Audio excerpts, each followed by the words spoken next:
प्रॉब्लेमकडे जरा गंमत म्हणून पाहिलं ना की फार मजा येते. आणि असाच एक घराघरातला प्रॉब्लेम म्हणजे टकलेपणा. त्या टकलेपणावरती मी एक कविता लिहिली. तुमची परवानगी असेल तरच मी ती ऐकवणार आहे. चालेल का?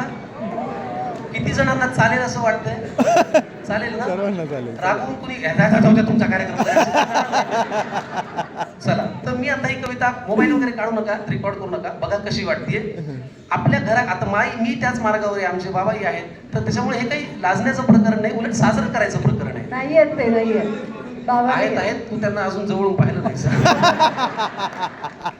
तर या नाजूक विषयावरती मी असं लिहिलं होतं की जळी स्थळी काष्टी पाषाणी कुठेही आपल्याला दिसतं. जळी स्थळी काष्टी पाषाणी कुठेही आपल्याला दिसतं. आणि प्रत्येक घरात बघा तुम्ही एकतरी टकला असतं.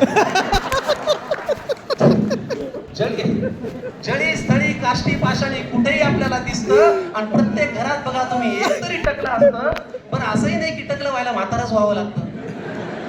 असंही नाही की टकलं व्हायला म्हाताराच व्हावं लागतं. बापाच्या आधी पोराचं आजकाल लवकर शहाळं पिकतं.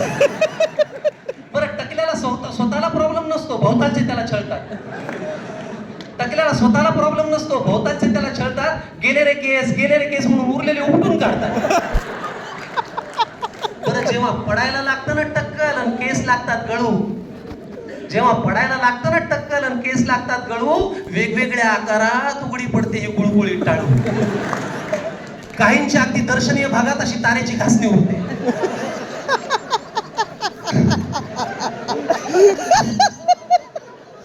काहींच्या अगदी दर्शनीय भागात अशी तारेची घासणी उरते आणि तीच त्यांना आयुष्यभर भांग पाडायला उरते.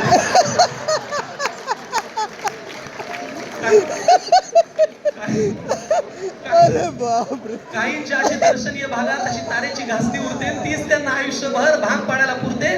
काहींना मागे खड्डा जणू विहीरच खणली जाते. काहींना मागे असा खड्डा जणू विहीरच खणली जाते. काहींचं घर जातं पडून फक्त कंपाऊंड वालच राहते.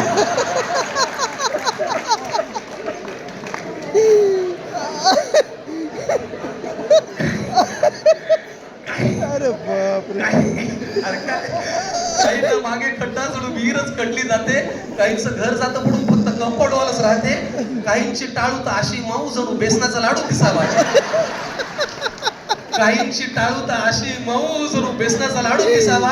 असं वाटतं हळूच जाऊन त्याच्यावर काजूचा काप पोचावा. आता नवीन उपचार आलाय म्हणे. आता नवीन उपचार आलाय म्हणे, ट्रान्सप्लांट करून रोवायचं. आता नवीन उपचार आलाय म्हणे, ट्रान्सप्लांट करून रोवायचं. हे म्हणजे जंगलातलं गवत उपटायचं, नांगणामध्ये लावायचं.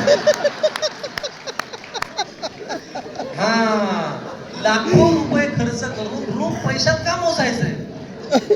लाखो रुपये खर्च करून रूप पैशात का मोजायचंय? निसर्गाने दिलं ते निसर्गाने नेलं, त्याच्यात काय लाजायचंय? पण काहींच्या आयुष्याचे प्रश्न मात्र टक्कल पडल्यावर सुटतात आणि काही ठार येडे सुद्धा केस गेल्यावर उगीच बुद्धिमान वाटतात. असो, उगाच एखाद्याला जिव्हारी लागेल हा विषय फार ताणू नये. उगाच एखाद्याला जिव्हारी लागेल हा विषय फार ताणू नये. आणि कितीही म्हणावं वाटलं टकल्याला तरी ये टाकले असं म्हणू नये.